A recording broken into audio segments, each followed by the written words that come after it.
Hello everyone, in this video I'm reviewing Queen Jane Seymour and a portrayal in the Tudors, and I'm only focusing on that time because that's going to be a part 2. So part 1 is really about, at the end, well, basically season 2, we have 2 actresses as well, but to be fair, it doesn't really matter.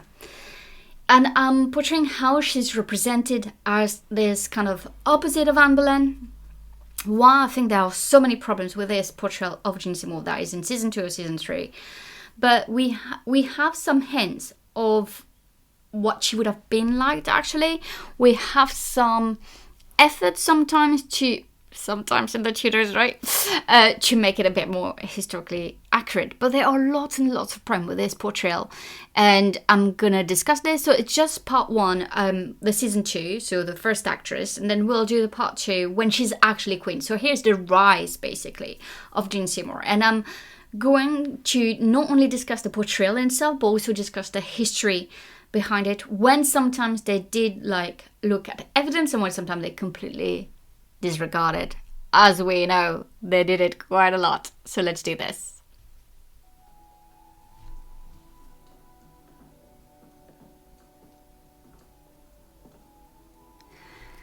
So here basically we're saying that, Jane Seymour is being introduced to Henry VIII and as if, she was someone that never existed before. We have the submission part. She's extremely, oh my god. Okay. I'm not trying to be mean, but that's just Barbie. Either actresses. That's basically Barbie, right? I love you to bits. She's gorgeous, she's beautiful, I'm not having a go. But basically, Jane Seymour in the Tudors is Barbie.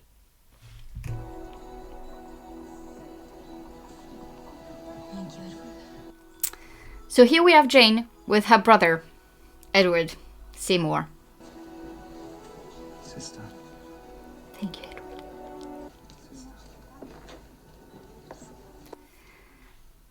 And here she's introduced at court, and she's going to be introduced here to Anne Boleyn. There are so many problems with this. So many on so many levels. First of all, we know that Jane Seymour served Catherine of Aragon. She served Anne Boleyn, so she was not introduced. She didn't appear out of nowhere. It feels like they're trying to say the Seymours saw that Anne Boleyn's relationship with Henry VIII was not working, so they just brought to court their sister. I know. She was already there. She had known Catherine of Aragon for years. She had served Catherine of Aragon for years. And she was serving Anne Boleyn. She didn't appear out of nowhere. It's not like, oh, we found a perfect Barbie, let's bring her to court. And then Henry is going to fall in love with her. Which shows to me a few things. That maybe she would not have been like a Barbie. Yeah, what I'm saying is here, I don't think Barbie is drop dead gorgeous. But, with the canons of beauty, so many people think that, a very tall, blonde, slim, elegant, it is kind of like the best of beauty, right? Do you see what I mean? Do you see what I'm saying? And so there's little chance that Ashes was actually like this. I'm not saying she was not beautiful. I think she was very pretty. I think, honestly, I think that all of Henry VIII's wives were pretty. So all of them. So I don't think it was, but I don't think she was so, here we're really trying to put a Barbie into place, and she's way more beautiful than anyone else, and she's way more attractive, and she arrived and boom, he saw her and Anne Boleyn on the side. No, it's not how it happened. She's always been there. And so it means that he didn't notice her right away. And so it means that some things must have happened for him to be like, oh, okay, Jane is not bad. And she was, as I said, I have no doubt that she was actually pretty. We have a portrait. I think it's a beautiful woman. I just don't think it's a Barbie woman. And I don't think it's the perfect woman and, more beautiful and more attractive than Anne Boleyn or Catherine of Aragon or any other of the wives. So here this representation that she arrived and she's so beautiful and she's so, Barbie-like, and it just doesn't really match the story. And I think it's more the fact that the Seymour were obviously gaining importance at court. There were factions, and more there was this idea of maybe putting a bit more Jane Seymour into the center. Maybe Edward, who was rising at court, said, "Oh, but Your Majesty, have you? There's obviously Jane. She's been serving, your two wives, and she's so obedient." As a contrast to Anne Boleyn, who was speaking her mind and who had a very strong voice. However, very obedient with Jane Seymour, I think, is also dismissing her own agency and influence at court. But that is something that we're going to discuss a bit more. So here, obviously, we have the rivalry between Jane Seymour and Anne Boleyn. The contrast of the two women, obviously, the brunette and the blonde woman. Are you saying that I should be queen instead of her?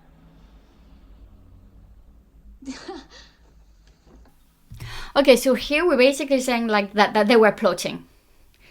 And I think, again, it's probably more complex than that. I think there was definitely this idea of pushing Jane into Henry VIII's arms. Definitely that happened.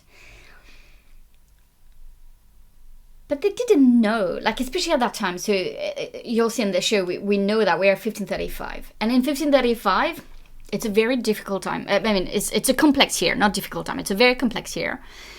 Because, first of all, it was the last attempt to save, to save them from excommunication, but also, to manage to get an annulment from the Pope. So, we know. Most people should know, but, it's in my book, Thorns, Lust and Glory, where I discussed how the French actually tried one last time to get an annulment from the Pope so they would be recognized as, her, Anne Boleyn, as Queen of England. It didn't work out, but it was still hot and cold between them, but it was very hot sometimes. And in the summer of 1535, it was very hot to a point where Anne Boleyn got pregnant, right? You see what I mean?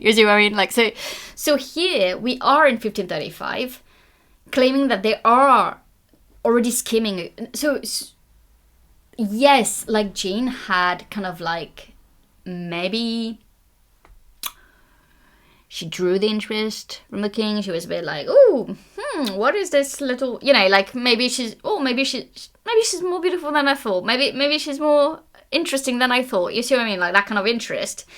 Yet in 1535, I would argue that there might have been a bit flirting, but we're not there. There are some times where obviously Anne Boleyn is very jealous, and there are in Eustace Chapuis, so the Holy Roman ambassador, discussion on, he has maybe another love interest. However, I'm still saying that in 1535, he's still attached to Anne Boleyn. There's still a very this kind of passion that happened.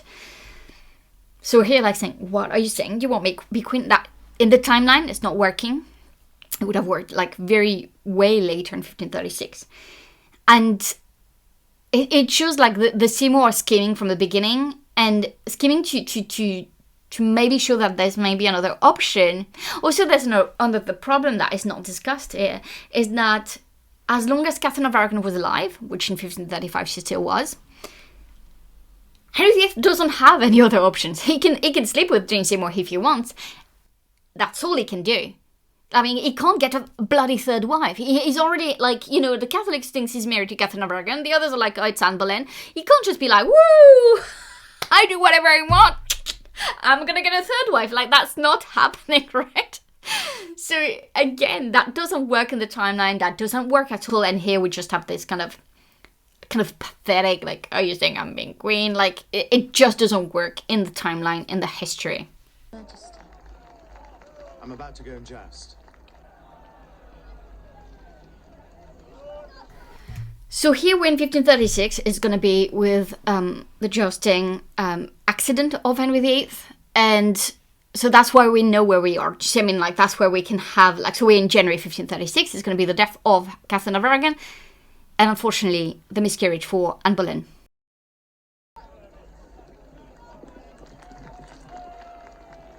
So she's give her this kind of courtly love. Again, there's no evidence of this. So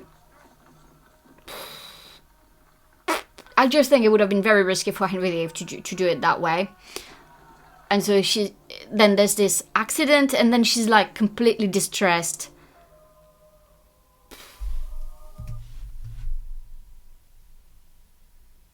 No.